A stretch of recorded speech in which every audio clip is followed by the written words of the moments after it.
2025 marks the 25-year anniversary of The Sims. To celebrate, we got to speak with VP of Franchise Creative Lyndsay Pearson about new Sims 4 base game updates, the MySims Cozy Bundle coming to PC, and much more. We know fans are dying to hear about Project Renee and the Sims Hub, and so are we, but Pearson wasn't able to take questions on that subject, so you won't hear any new reveals for those, but we did get to talk in more general terms about the vision for the future of the series. We just came out of a Behind the Sims presentation. Can you just give us like a quick refresher, like overview on what like the big headline announcements from that were before we chat about some of them? Yeah, absolutely. I mean, as we're running into our 25th birthday, which is crazy that it's been that much to celebrate.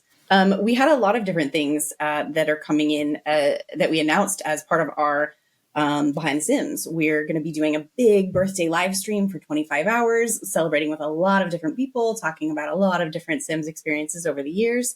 The Sims 4, of course, is getting in on the fun with a big base game update that has a lot of different birthday presents, ranging from hairs to clothes to build items, a little bit of everything for everyone.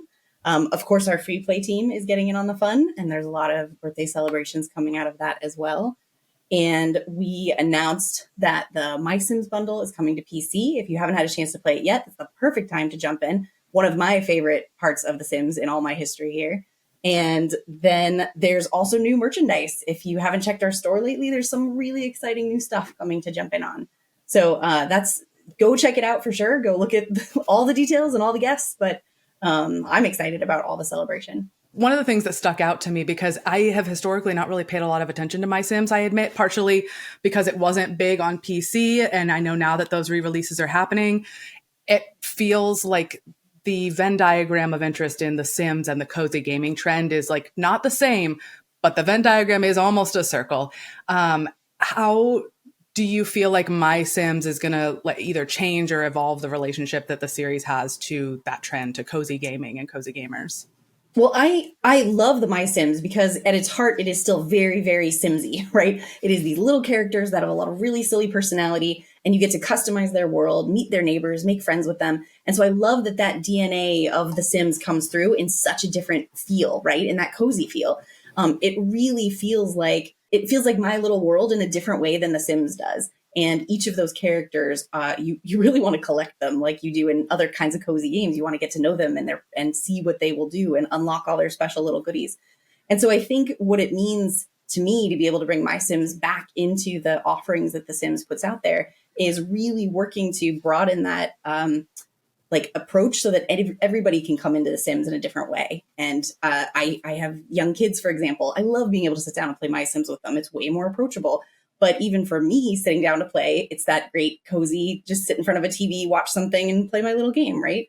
And that scratches a very different itch than I get out of The Sims 4 or 3 or any of our bigger traditional HD offerings on PC. So it's fun to be able to sort of reintroduce a different flavor and give new audiences a chance who really maybe haven't checked out The Sims yet. I really like a lot of the kind of Sims adjacent or Sims spin-off games. And, it's not just MySims. There's also ones like The Sims Medieval and like even older ones like Herbs and Busting Out as well. I was wondering if kind of reintroducing MySims, does that potentially open the door for some of the other spin-offs we've previously experienced to also come back in the future? I think that's a great question. I certainly, having been part of the journey of The Sims for so long, I hope so. I hope it gives us a chance to find that attachment that we maybe didn't know about, right? I mean, I was there when we first released a lot of these titles, and it was great to see how people were excited about something a little different, just as you're talking about, Molly. And I think there is a chance now to say, oh, maybe there is new life in these other titles and that spinoffs have a place. So one of the things that I get to think about is like, where should The Sims go next? And how do we create all these different experiences and touch points for different audiences? And I've had a lot of conversations lately about like, what could this mean for other titles in our collection? A lot of our folks in the studio had a chance to work on some of those different surrounding titles. I was always on our core, Sims 1, Sims 2, Sims 3, Sims 4. But I very much wanted to be part of those teams as well. So maybe this is like my chance to be like, great, now I get to do it again in some other way. So I think it gives us an opportunity that maybe we didn't think was there before, which is really exciting. Yeah, cool. I'm over here secretly hoping that I get to re-experience some of those down the line. So obviously, not just My Sims, like you said, there's a bunch of stuff that just got announced in Behind the Sims, specifically relating to The Sims 4. Something that I'm really excited about is the refresh of some of the townie homes, some of the original townie homes. They're all getting like a new coat of paint, even some new windows, some new walls. The team now has like 10 years of experience in making these lots, and even maybe seeing what some of the content creators have been doing in those expansions where they have also had a hand in creating those lots, right? So with the townie home refreshes, I was just wondering, like, how has the design ethos or maybe even like the rules changed around how they're built? Yeah, that's a good question. So when we start in the beginning, you're sort of feeling out a lot of different things in a base offering, right? And Sims 4 had its base furniture and base pieces and all those things in the beginning. And so you have a very limited set of tools, honestly, and say, okay, how do we build houses that feel appropriate for these families or these stories and the lore? And then once they're out in the wild, they really take on a different kind of identity. The pancakes, for example, were certainly not a family we thought would like gain traction the way that it did. And I love that it has, because that's one of the magic things that happens in The Sims. And so seeing how players sort of evolved the stories of these characters as well in parallel, and saying, oh, now you see their personalities this way and their house would have reflected more of this. And of course, we've expanded the options you have in the catalog so much more. It's a really fun opportunity to go back and say, okay, what have we learned? What do people love about these characters? What do people love about our catalog, and how could we show them off in a different way? I mean, particularly when you look at the architectural tools, there's so many more things you can build in a house now that we just didn't have when the game first came out. So it's a rare chance to be able to go back to something that you shipped originally and say, ooh, I can refresh this and give it a new update. And we now know that we don't have to build them to be the cheapest houses someone might kick them out of and move into. We can actually build it as part of a story and part of the lore of the world. Yeah, the other thing that you announced a big refresh for was the start screen for The Sims 4, which has undergone changes in the past. I mean, historically, it had a big focus on which DLCs and which content you owned, and then it transitioned to the one we've known most recently that felt a little bit like a game launcher with like delivering you news, latest updates, and like encouraging you to look at like latest packs. And now you've transitioned to something that like definitely puts like your family that you're playing at the forefront and kind of pushes everything else more to the sides to give that focus. I think players are going to react really well to that. I like the idea of that a lot. What about that most recent design did you all decide just was not working, wasn't the priority anymore, and like what drove that? I think one of the challenges is the first thing you see when you open the game. There's probably 100 things we could tell you, right? It could be, what were you playing last time? What is new in the gallery? What is new that you could play that you haven't played yet? There's so many messages that could be there. It becomes overwhelming to figure out how to sort of curate where you might want to go. And what we've really learned is the way that players often come to The Sims is you may play for a lot of time all at once and then take a little break for a little while and come back because you saw something really interesting that someone did, or you wanted to play with a new pack, or you had a new idea. But sometimes you forget where you were. So bringing that family front and center is helping kind of draw you back into your story and say, hey, remember these people, remember what you were doing here. And the Sims are the heart of the experience. So like really giving you that family right up front gives you a little more personal connection to them again, and say, hey, remember, it's about these little people and their little world. It just feels more approachable, I guess, a little more personable and welcoming, and say, hey, come back and come play with me and see what has been going on, see what my family could do differently now, or what they've been up to. The Sims is still the sort of core pillar of the life sim genre. There is really not like a struggle, but other developers are really struggling to kind of break into that space. What do you think it is about life sims specifically that is so complex and makes it so difficult for other people to kind of come along and try and break into the genre? I think life sim is a super interesting genre because it can be so many different topics at so many different levels, right? And that's why you're seeing great success with different life sims sort of carving off their niche and saying, okay, we're going to be about this story or this little part of life or this setting. And I think the reason The Sims continues to be so unique is we can offer this breadth of content, of course, through DLC and over the years. But even at the core, the game itself has so many different ways to play. You may come in one day and feel like, okay, I'm just going to pursue a relationship between these two characters or destroy a relationship between these townies, right? Or you might come in and just be like, I'm going to redecorate my house, or I'm going to recreate my best friends. Like, you really can play it in so many different ways at so many different times, depending on how you kind of feel that day. And I think that breadth is really difficult to capture in a lot of experiences, because maybe it doesn't always make sense, and it's just a lot of things to get to work together. And the other complexity about life sims is, how do you make all of those sort of pushes and pulls on the simulation make some amount of sense? And there's this very fine balance between being too smart and your characters don't need you at all, and not being smart enough where they don't do anything unpredictable, that is really hard to get right. Even The Sims has swung back and forth over the years, right? Like, you go back and play an old Sims game, it is hard to keep your Sims alive. I mean, I went back and played a few years ago and I was like, oh my goodness, I died immediately. That's what I remember.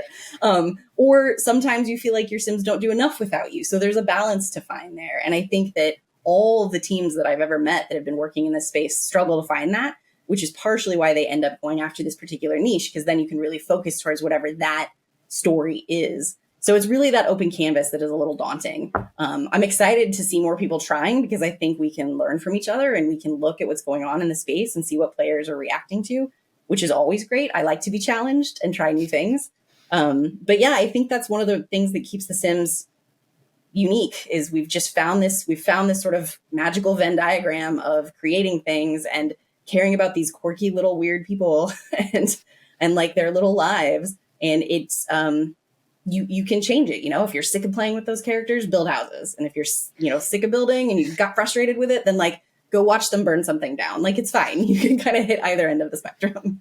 I'm going to jump in because you've made me think about a conversation that Molly and I have been having. As you said, between older Sims games and The Sims 4, I had gone back and started replaying some of The Sims 3 recently and noticed that there's such a different philosophy around how The Sims 3 wants to tell you a story. It very much wants to have things happen and make you react to them. And I've really enjoyed going back to that. And then coming back to The Sims 4, realizing The Sims 4 really wants to invite you to tell a story. It wants to ask you and make sure this is your story that you want to tell. Have you felt like you needed to invest in just one of those theories, that they can't live together and each Sims game needs to be one of them? It's definitely a tension that we've tried to sort of walk over the years, and we do kind of go back and forth because our players like both of those things at different times. So it's really interesting to say, okay, how do I square those two together? How do I sort of give you optional ideas and guidance and sort of prompts if you don't know where to begin? But then also sort of step back when you have a story in mind and let you tell that without getting in your way. That's the tension, right? And if you think about those pushes that you would get in Sims 3, if you were trying to do something specific, that could be really difficult because you're like, it keeps pulling me this way. It keeps telling me to do this thing. My Sim doesn't want this thing that I really want, which was a different kind of play and a different kind of feel. And you're right, like super satisfying in its own right.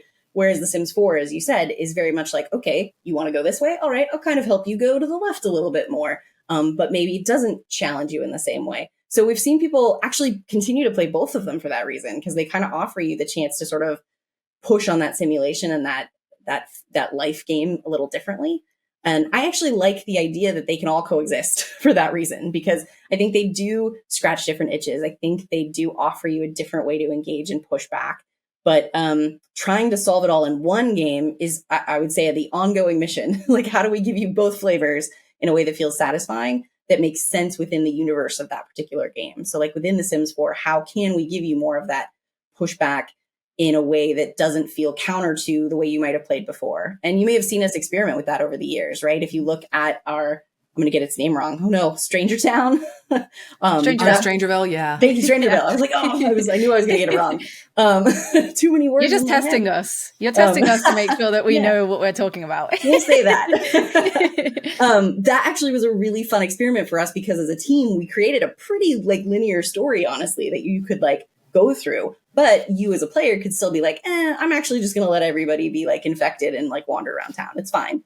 So we've kind of like dabbled with it in a few different ways over the years. And I think that's one of the things I've loved most about The Sims 4 is we've had this opportunity to try some pretty disparate things that we really didn't get a chance to sort of push in some of our past generations. Do you feel like that's maybe more of a priority now than it was when The Sims 4 originally launched? I feel like especially in the last couple years, you know, you guys have been adding a lot more ways to tell a story, but also a lot more ways for the game to allow you for like the game to tell a story for you. Would you say that that's been more of a priority lately, and kind of what was the moment that made you pivot towards that, if so? Yeah, I think that's probably fair. And it's partially one of the things is this is the longest generation of core Sims, right?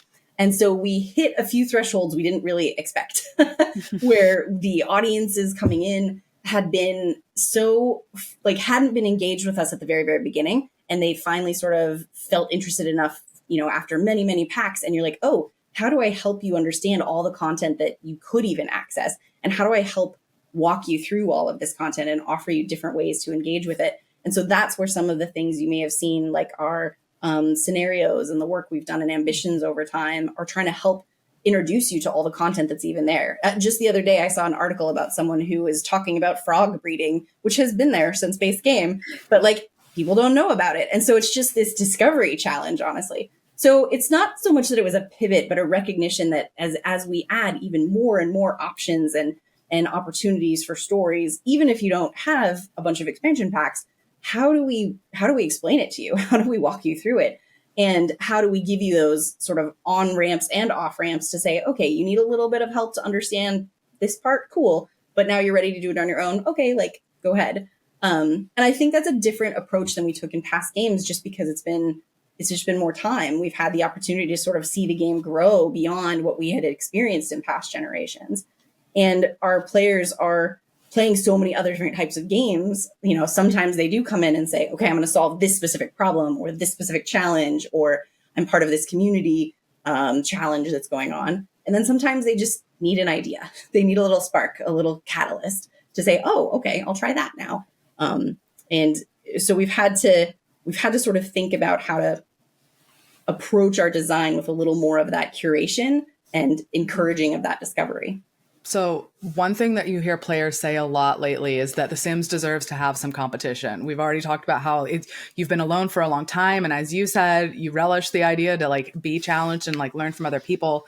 You know, now that that's finally going to happen this year, finally, for real this time, I think, based on what you know about things like Inzoi or Paralives, as that happens, what do you think is going to remain signature to just the Sims series, even as other like games in that style finally start coming out? I think there's a few things that The Sims has always had very uniquely. I think our humor is a very particular flavor. I think just there's a lot of puns, there's a lot of parody. There's a very specific flavor of the Sims world because it is just enough caricature of our own that I think it's hard to replicate because it feels very uniquely Simsy to us. I think the relationship that the players have to their Sims, the Sims have to each other, is also just really unique in what I've been seeing in a lot of these other things. Now, I haven't played them all, obviously, but I watch them too, and I see what's coming. And I just think that The Sims offers this affinity to these little people because they are just human enough, but just quirky enough, and our sort of world rules that we've established over time give you this balance of believable, relatable things that feel real, so you can tell these really meaningful stories, and then definitely over the top character, like hyperbole about things that they can do, but they still coexist in the same world. It's a really interesting tension to navigate, to have a game that can let you recreate a story about dealing with separation from your family, as we saw during the pandemic. And you can also turn everyone into vampires. Like, it's a really broad spectrum. And I think that's still very uniquely Simsy, is that we've created this world where those things feel like they make sense together somehow, which is a very particular flavor. So I think that'll still stay unique to us. It's still our voice, our vibe. And I think as these games come out, it'll be really interesting to see what kinds of mechanics or tools or gameplay people latch onto. That's what I'm excited to see. And but there's something about our flavor that still feels pretty uniquely Sims. A little while back, you basically committed to being a lot more transparent, especially while developing other titles. You know, and I think so far the experience people have had is there's been a handful of blog posts, but then, you know, unfortunately also been subject to leaks, which I think have generated some level of confusion maybe among, you know, what is exactly happening. So because of that, are you maybe planning to evolve your communication strategy even more this year to kind of address that? Because I have seen some confusion, maybe been a little confused myself at times. It definitely happens in any of these franchises like The Sims, where you have a lot of things happening. You're going to end up with crossed wires occasionally, right? And I think we are always evolving our communication strategy to try and figure out what is the right way to share the right information at the right time that isn't confusing or misleading. And you talk about games all the time. Games are complicated. You can have the best intentions one year that go totally out the window the next year for completely reasonable reasons. But sharing that path and that journey can be even more complicated sometimes. So it's really trying to find a balance. So I think we definitely will continue to evolve and say, what is the best way to share information? One of the things we're definitely continuing to try and do is to be more regular about those updates and find a cadence that makes sense. But we also don't want to force a bunch of information before it's ready. So it's finding that sort of sweet spot. It's never perfect. I talk about it with the team all the time, and we're always sort of trying to find the right balance. And I think what you saw us doing this past fall with EA's big investor day, and we announced a whole bunch of things in behind the Sims around then too, is a symbol or sort of symbolic of kinds of things you might see, is like, how do we give a bigger, broader message about what the franchise is up to? And then what is the cadence that might be? Leaks are unavoidable, unfortunately. So that's a hard one too, because sometimes it's before we're ready to share something and you're like, I don't have that message quite buttoned up because it was an experiment. Or sometimes it's leaking in a really weird backwards way where it's something like from a year plus ago and you're like, how did this get out now? Like, so it's actually like that's a very case by case basis process. We know The Sims 4 is going to be with us for a while. It's just had its own 10th birthday right before the 25th anniversary of the series itself. And we know that we're going to be sticking with Sims 4 for quite a while longer. And some other games that have been around that long, things like Minecraft or World of Warcraft or RuneScape, end up going through some kind of technical overhaul or a graphical overhaul or something. And I know you've committed to going back through, fixing a lot of bugs, giving those reports to players. Have you ever considered something really scaffolding level, like going down to the studs of The Sims type of overhaul? Or is that something that's way too out in the weeds for The Sims 4 specifically? Well, we certainly entertain everything. I mean, we talk about all the different paths forward and like what makes sense and what to do with The Sims 4 or any of our games, right? The Sims Free Play has a really long history at this point too. And that actually is a great example of that team has done some pretty substantial overhauls throughout their history. And I think The Sims 4, there's so many different ways to go about it, right? As you said, like there's the commitment to continuing to fix the issues. And even just this last week, I believe we had another set of like laundry list fixes that came out, right? So that's ongoing. And I think it's a question of looking at all those pieces and parts and saying which pieces really need the biggest overhaul. Can we do them in parallel? Do we need to do that fundamental scaffolding? I think there's, when we have any specific big shifts, we'll certainly announce them and share them. But right now it's a continuing audit of like, what does the game need right now? What is the game going to need in a year or 2 years? And like, what is the best way to get to that thing?